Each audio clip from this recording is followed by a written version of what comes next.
On a 13 hectares, on est 4 permanents. Ça, c'est quand on regarde des ratios sur le Languedoc-Roussillon, c'est peu commun. Hein. On va le retrouver en Bourgogne, on va le retrouver en Champagne, oui, sur des zones où il y a valorisation, mais peu en Languedoc-Roussillon. On a créé le domaine avec mon épouse Marie en 1999, donc en partant de l'exploitation familiale pour créer un domaine qui nous ressemble. Donc petite structure, beaucoup de main d'œuvre et puis une recherche de qualité. On mange ensemble, on passe du bon temps ensemble, donc il y a un esprit, hein, il y a un esprit que l'on retrouve en cave et que l'on retrouve dans les vignes. Vous êtes sur un lieu dit qui s'appelle en occitan Camp de la Sorce. Champ des Sœurs, c'est la traduction littérale de Camp de la Sorce. Ici, on est sur des carignans. Ce sont des carignans qui ont une quarantaine d'années. Je suis content de les avoir récupérés parce que ce sont des parcelles qui appartenaient à un arrière-arrière-grand-père et qui en 1948 a permis à l'appellation d'exister. Donc ce sont sur ces terroirs-là que l'appellation Fitou naît et c'était important pour moi de pouvoir les récupérer et les travailler. En général, c'est souvent sur les garrigues que l'on a les plus belles parcelles, mais c'est aussi dans ces zones-là que l'on a les plus petits rendements et où en général les gens arrachent malheureusement. Donc il faut conserver ces zones. Ce sont les plus qualitatives. Être en AOC et ne pas être au minimum en agriculture raisonnée, c'est un non-sens. En AOC, on se doit bien sûr d'exprimer un terroir. Donc bien sûr, les sols sont labourés.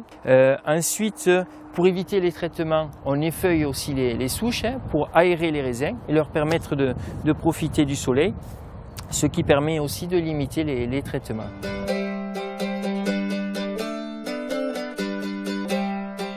Alors ici on est sur la cuvée Latina. Latina c'est une cuve en occitan et les cuves étaient en bois autrefois. Donc sur cette cuve, une partie des raisins sont vinifiés dans des contenants demi-muit, 500 litres, ou dans des contenants de 3000 litres, une cuve tronconique en bois. Voilà. Donc chez nous ce sont les plus vieilles parcelles qui sont vinifiées dans ces contenants et c'est où on essaye de produire les meilleurs vins. Voilà. Donc ici, il s'agit d'un fût sur lequel on a de vieux grenaches. Donc une partie est égrappée, l'autre pas. Le but, c'est d'avoir quelque chose de fruité, oui, mais avec beaucoup de gras et des tanins. Avec ces trois barriques, on essaiera de trouver un assemblage qui nous convient. Voilà. Donc tous les jours, on réalise un pigeage dont le but c'est de réimmerger le gâteau de marc et de le mettre en contact avec le jus. Plus on travaille les raisins en contact avec le bois tôt, plus le bois est digéré. En fait, plus le vin est en contact longtemps avec le bois, moins il a le goût de bois. Alors on va déguster ce qu'on a vu tout à l'heure en cave.